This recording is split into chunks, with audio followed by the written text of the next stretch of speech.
The lessons animation taught us tireless video might be something you're scratching your head about and maybe remember a little bit. To sum it up, lessons animation taught us a rather large collaborative project between YouTubers started by the phenomenally talented Movies with Mikey, which he first started way back in 2018.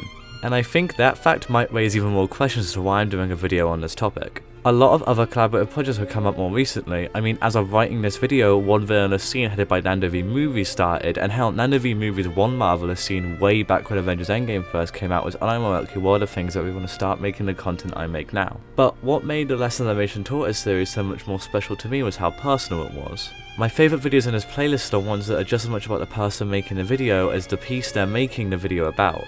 Like how Paranorman taught people like cinema scares the importance of how we view and judge people, a lesson that was definitely imparted on me when I first saw the film way back when I was 7. Or how animation taught courage and adventure but also difficulty to group therapy, or how sushi is kind of gross. And while all of the other collaborations are great for high quality videos on why a villain is so great in their respective stories, or why an MCU scene stuck with us, or why the house battle in X2 is one of the best scenes in a comic book movie, Lessons Animation Taught Us is always unique to the person making it in a way I see very rarely on this platform. I've seen every video in this playlist, some of them multiple times, because it's amazing seeing how media can affect people in different ways. So yeah, even though I highly doubt I'll ever get added to the playlist given how long it's been, although if that joke video about sushi got in, maybe my chances are higher than I think. I still want to make all these more personal videos, both because I've done it before and people are probably sick of it now, but also to get my opinions on certain pieces of art out there. Also because all these stupid dumb thoughts are stuck in my head, I'm too anxious to actually talk to people about it. So yeah. No matter if it's a Disney film that at least one person of every generation knows, or a forgotten gem or some obscure film that might be utter trash but it still spoke to you, all art has the power to affect people in profound ways, and this playlist is the example I use anytime someone wants to say otherwise. Anyway, shilling aside, watch Movies with Mikey and the whole playlist, obviously. And yeah, I also know the playlist is mostly about how animation affected us as children. I don't remember much of my life as a kid, and this is a topic that's a lot closer to me right now because I'm living it. So, yeah. Growing up is great. You slowly gain more responsibility in your life, you start to understand what being in a relationship really means, you can stay out late, get obscenely drunk far too often than you should, do stupid shit you'll look back on embarrassed about, but a lot of things you'll remember fondly. But you'll also see everything in your life that you've taken for granted. That's the kind of stage that I'm at now. I recently started at college, which is a very different thing in the UK to how it's in the US, just stick with me. And while I've made new friends during all this, I even started dating someone recently, it's a weird position to be in. This kind of passage of time that comes with growing up is something that I find being portrayed in a good few bits of media, but I've never seen it focused on by video essayists when they cover said media, at least that I've seen. I barely even mention the part it plays in Evangelion despite my numerous videos on the franchise. The series begins with this warm environment. Despite the dangerous situations and life-threatening events, Misato's home or the school are always places safe from harm and conflict, but as the show progresses, these places feel less safe. Kaji's death affects Misato to such a degree Shinji doesn't want to be there anymore, and eventually all the classmates that made the school so enjoyable all leave Tokyo free because of the danger the angels pose. Neon Genesis Evangelion spends a lot of time humanizing these characters, and while at times it's haunting and eye-opening and brutal, you enjoy seeing those moments where they're happy. I always remember the scene where Asuka finds Shinji playing his cello, and he mentions that she was out on a date. None of these things are brought up again, it's just a nice scene between these two people. But when we reach End of Evangelion, none of that warmth is there anymore. The workers at NERV don't joke around, Misato's home and the school never even appear in the film. It begins with Shinji wanting to go back to that familiarity. He craves the banter between him and Asuka, he craves his interaction with Misato, all of which he took for granted, but they're all gone. Just like the audience, we also took those locations and those scenes for granted, and we didn't appreciate how much better that is than now. Now he's on his own, and it's partially his own fault that he is. No one else can deal with the consequences of his actions but him, but also the world around him has changed, and it won't change back. He has no Misato to fall back on, no Asuka to interact with, no Rei to be curious about. All that he's left with is himself. When you leave school, you realise how lucky you were. You got to see your friends at break times every single day, but now there's no such guarantees. Weeks and weeks can go by and you have no clue how your friends are doing. Sometimes you'll be hanging out with someone and you won't know if this is the last time.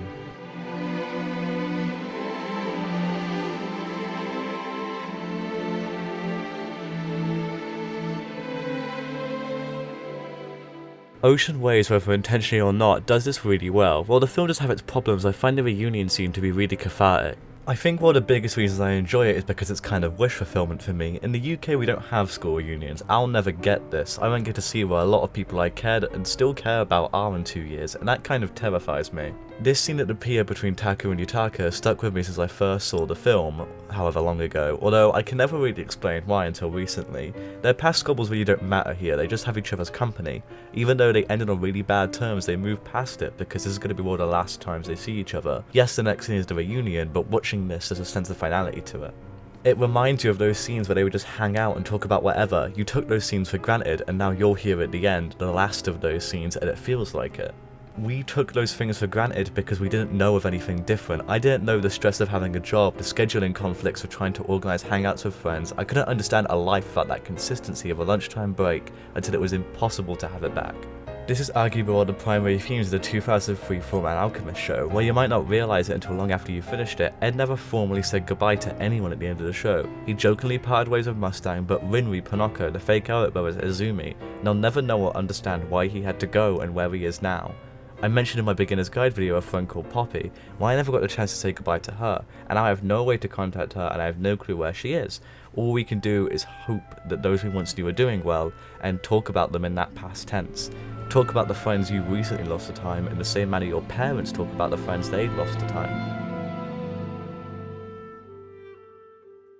The music of the show is phenomenal at capturing this feeling in a lot of its tracks. So many of the characters are fighting to achieve a past they can't get. Ed and Al trying to get their bodies back, the homunculi trying to return to being human. The very first scene of the show is Ed and Al trying to bring their mother back from the dead, to deny the future and return to the past. They fight so desperately against the passage of time, try so hard to maintain what they had to return to what they had years ago now. Even 3 years on, Ed and Al are still fighting for a past that was almost a quarter of their lives ago. It's weird, because despite the title, I think this is one of the lessons that animation can't teach us. I get it now in hindsight, but I watched all of these pieces of media multiple times while I was in school, while I had the chance to wait and appreciate what I had, to appreciate all the people in my life that were soon to leave, all of the opportunities to interact with them and everything else. But now I feel like I'm missing out on the lives of the people I used to be so invested in. There was this one guy in secondary school, he made little edits and posted them on Instagram and YouTube and probably other places of just him and his mates at the skate park, and I really liked them and thought they were super fucking cool, but I never talked to him about it. I wanted to. He's still the closest person I ever knew in person who would get what I do, who I could talk to in person about content creation. But I never really did. I just wasted the opportunity to get a whole new perspective that I really wanted to hear, but now that's really just gone.